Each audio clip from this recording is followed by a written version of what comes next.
భూమిపై స్వయంగా వెలిగిన శివుడి పవిత్ర రూపాలు ఉన్నాయని మీకు తెలుసా?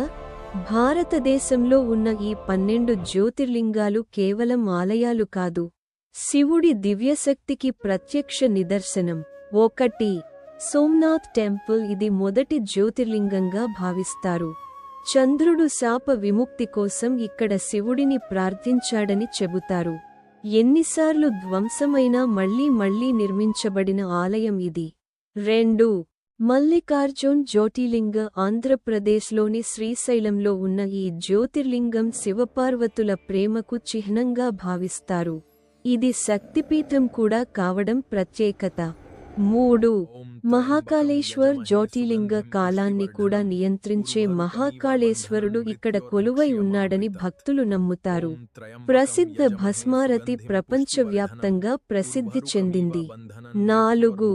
ఓంకారేశ్వర్ జ్యోతిర్లింగ. ఓం ఆకారంలో ఉన్న నర్మదా నదీ ద్వీపంలో ఈ ఆలయం ఉంది.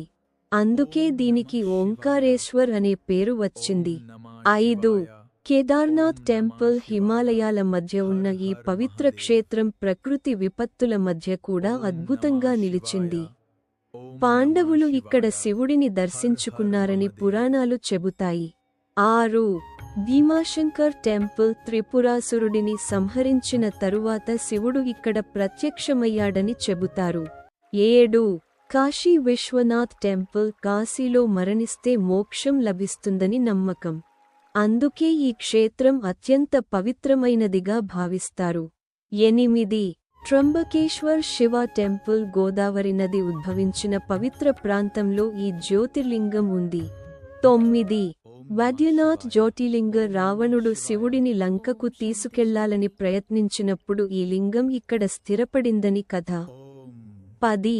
నాగేశ్వర్ జ్యోతిర్లింగ. సర్పాల నుంచి భక్తులను రక్షించే నాగేశ్వరుడిగా శివుడు ఇక్కడ పూజలు అందుకుంటాడు. 11. రామనాథస్వామి టెంపుల్. లంక యుద్ధానికి ముందు శ్రీరాముడు ఇక్కడ శివుడిని పూజించాడని రామాయణంలో చెప్పబడింది. 12. గృష్ణేశ్వర్ టెంపుల్. ఎల్లోరా గుహల సమీపంలో ఉన్న ఈ ఆలయం 12వ జ్యోతిర్లింగంగా ప్రసిద్ధి చెందింది. ఈ 12 జ్యోతిర్లింగాలు కేవలం ఆలయాలు కాదు, భక్తి, శక్తి మరియు శివుని దివ్యత్వానికి ప్రతీకలు. హర హర మహాదేవ్.